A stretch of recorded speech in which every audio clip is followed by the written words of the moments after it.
What's going on, everybody? It's the Tour Junkies After Dark. It is long after dark. We have just recorded our podcast. I'm Tour Junkie number 1. The gentleman sipping his adult beverage next to me is Tour Junkie number 2. TJ number 2. Number 2 in every sense of the word, really. But we're here, and it's Tour Junkies After Dark. We have just recorded the podcast, which you can check out wherever you listen to podcasts: iTunes, Spotify, SoundCloud, Google Play, if you're a weirdo with an Android. tourjunkies.com. We're here. We're ready. This is, it's a week after a major, but we're okay. Aren't we, Pat? We're okay. We're not too feeling hungover. Good. No, it's now the PGA kind of snuck up on us. We've been used to over the years having a good long couple month break. Yeah, the PGA just kind of comes at you.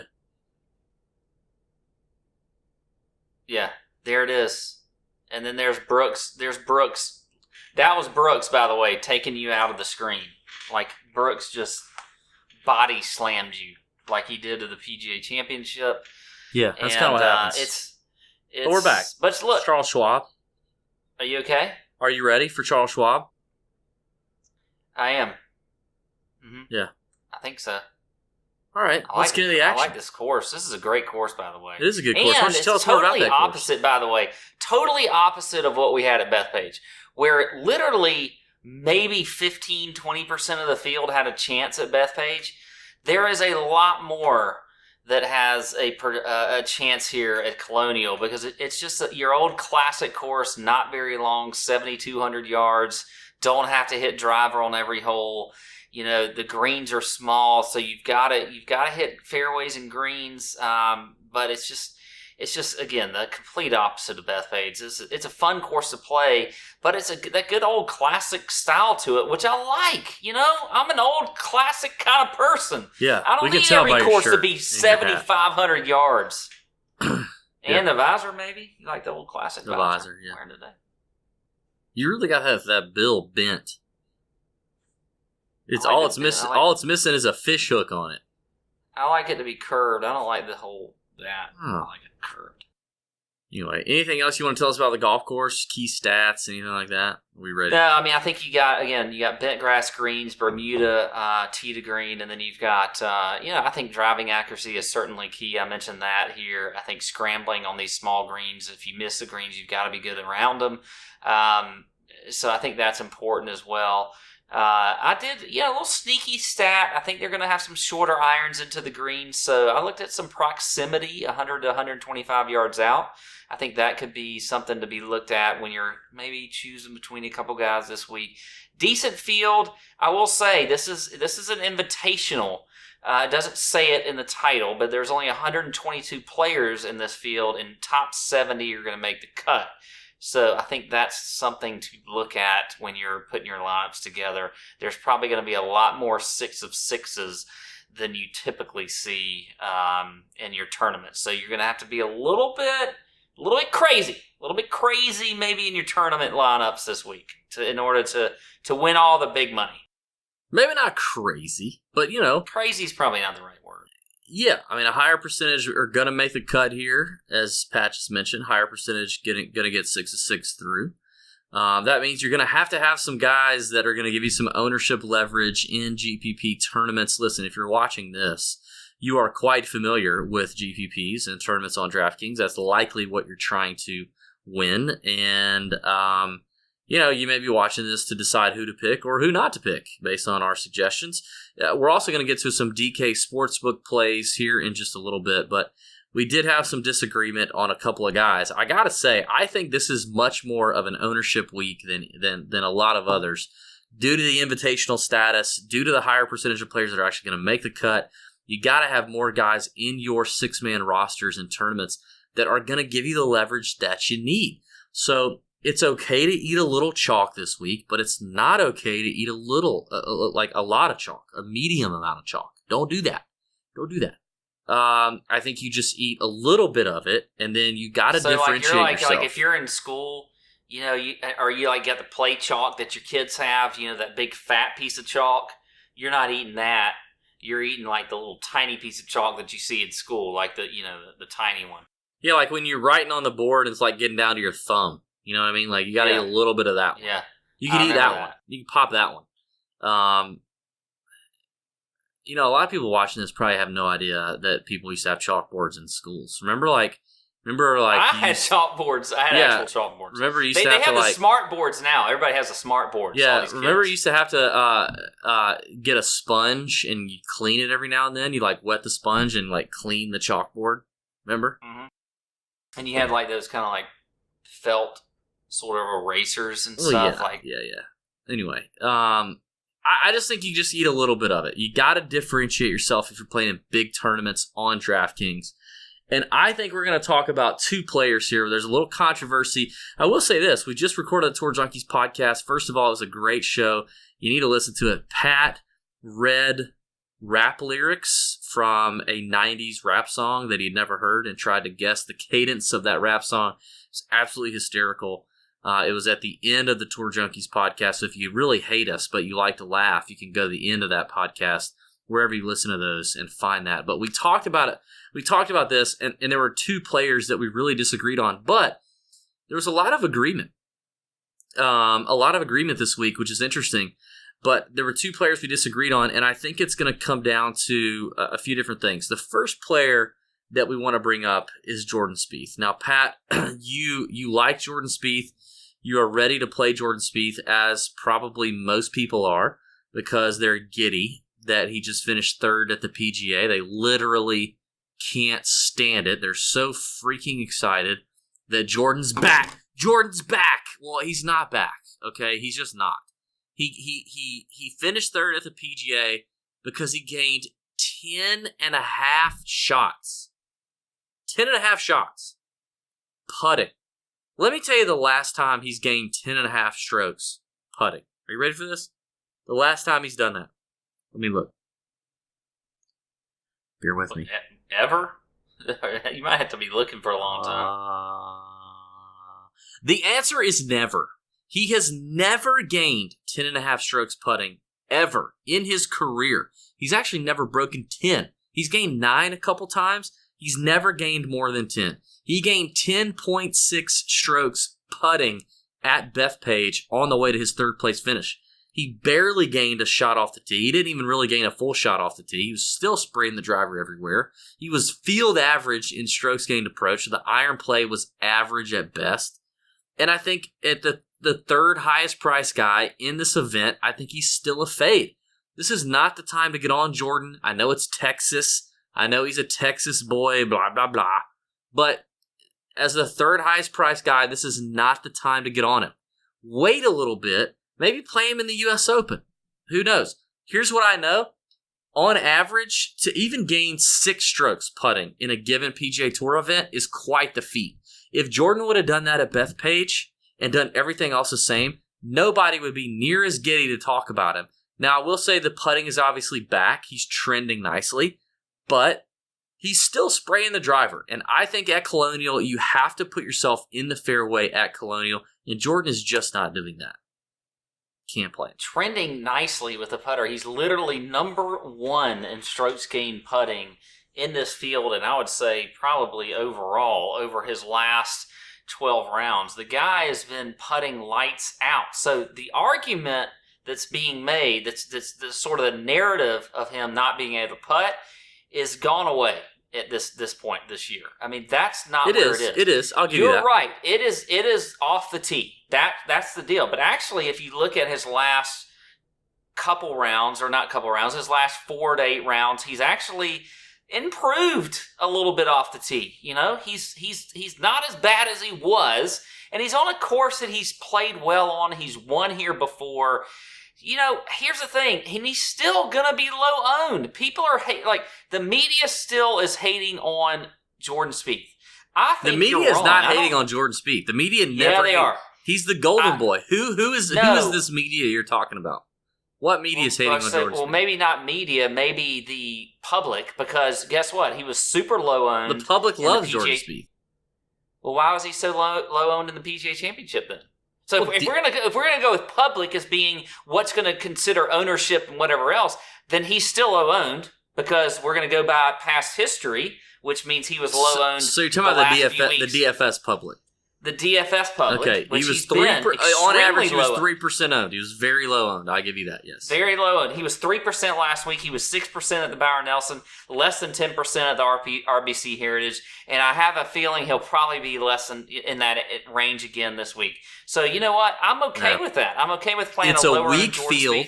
It's a weak field. On a it's shorter not that course. weak. He's sitting there right next to Ricky Fowler, Xander Schauffele, John Rahm, who's my favorite play of the week, and Molinari, Tony Finau. Yeah, He's got guys around him. This is not a deep field. This is a weak field event. It's deep. It's actually deeper than you think up top. When you it's got not guys like deeper than Rahm, I think. Justin Rose, as shallow Ricky Fowler, as I think.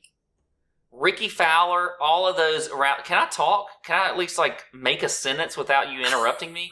So, I mean, here's the thing. I think he's still going to be low owned. He's been hated on all year by the DFS community.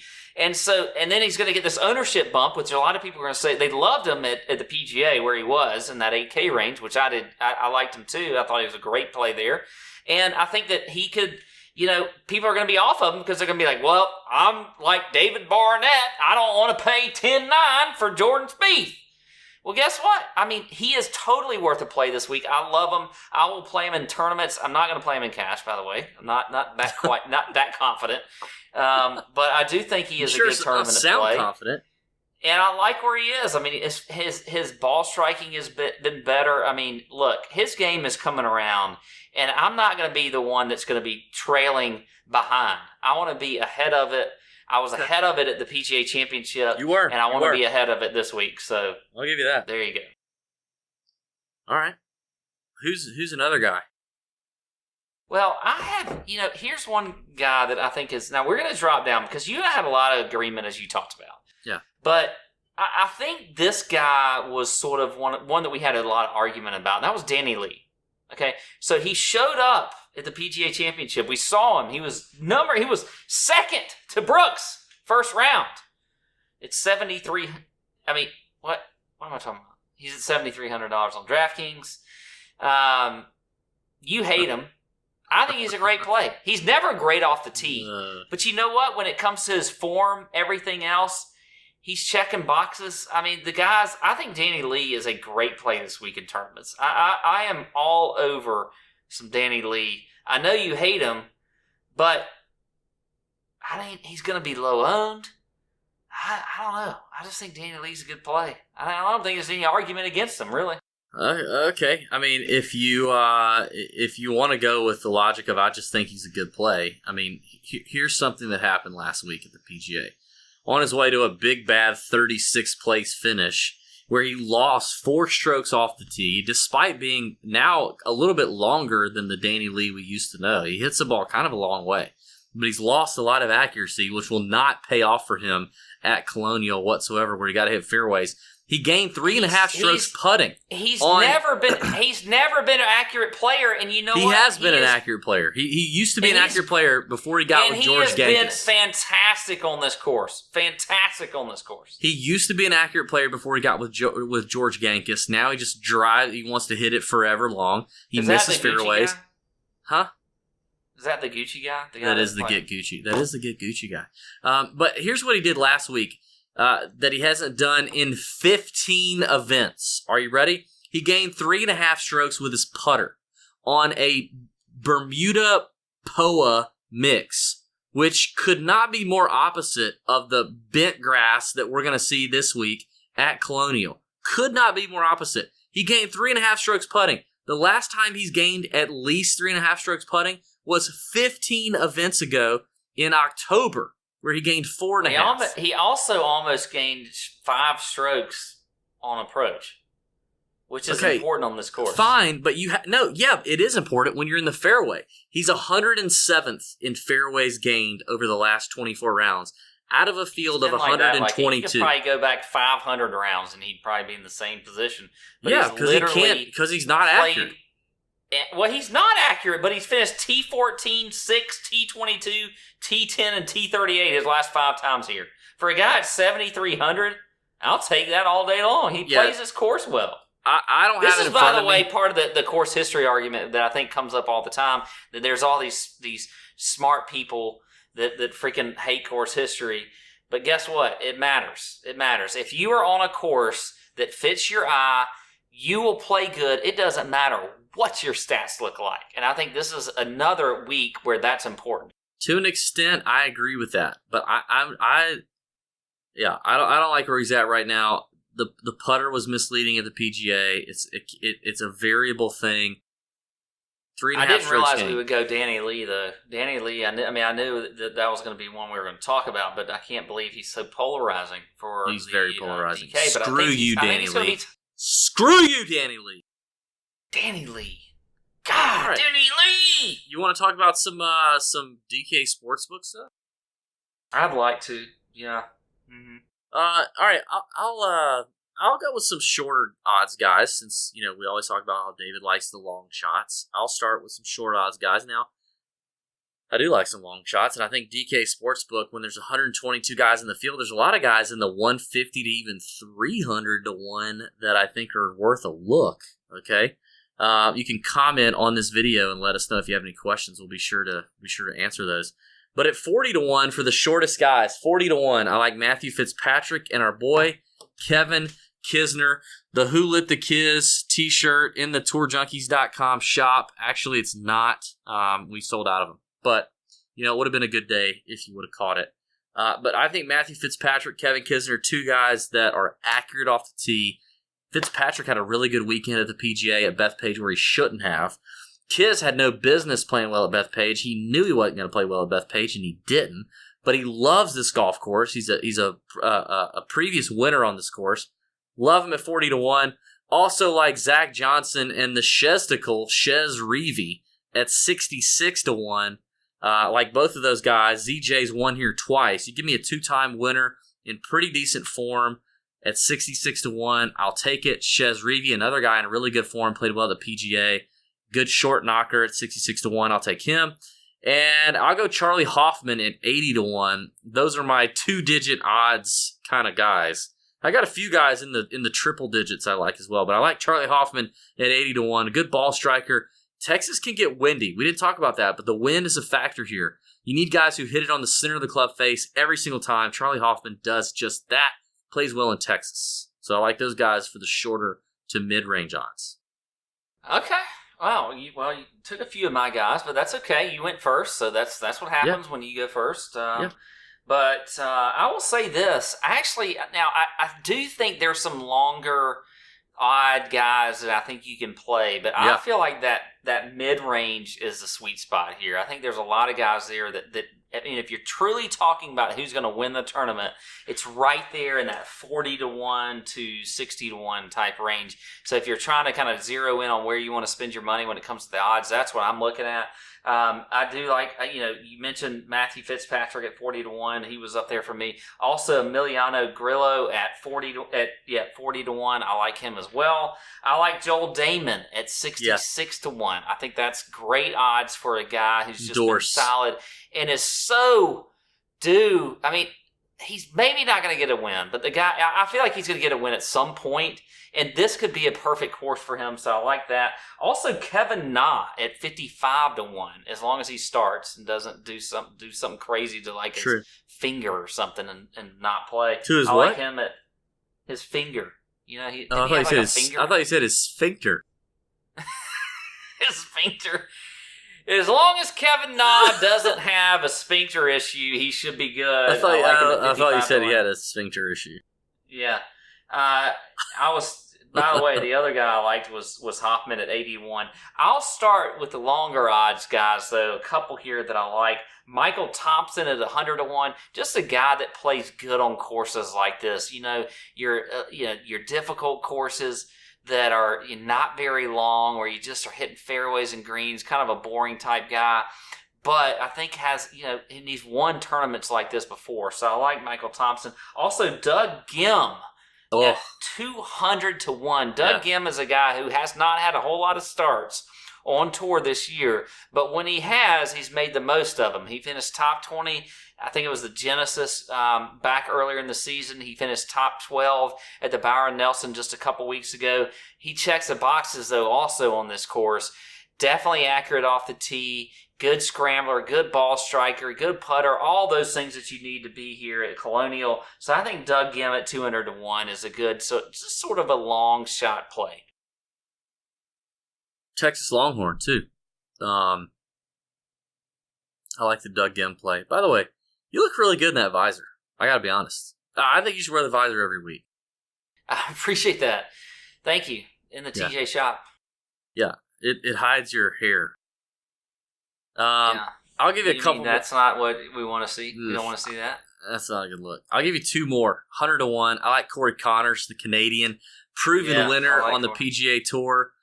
Just won a couple weeks ago on a more difficult course than this, in a stronger field than this. I think he's confident. I think he's ready to roll. He's an incredible iron player, top in this field in strokes gained approach over the last 24 rounds.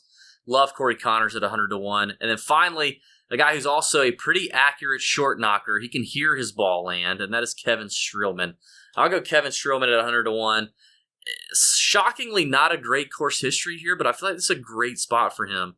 He's in good form right now. Checks the boxes from an accuracy standpoint, as I mentioned. So I feel like Kevin Streelman at 100 to 1 is also good value. So there we go. Pat, anything else to add to the Charles Schwab Challenge? That's all I got. Good luck to everyone this week. Know, it's it's not really a big hangover from the PGA Championship. I think it's going to be a fun week. I love Colonial. And I love this new schedule. Less than 30 days away. Yes. The U.S. Open is here. It's a fantastic schedule. So good. Hopefully we'll be better for the U.S. Open than we were for the PGA. So there you go. Hey, thanks for watching DraftKings Tour Junkies After Dark. We're the Tour Junkies. May your screens be green.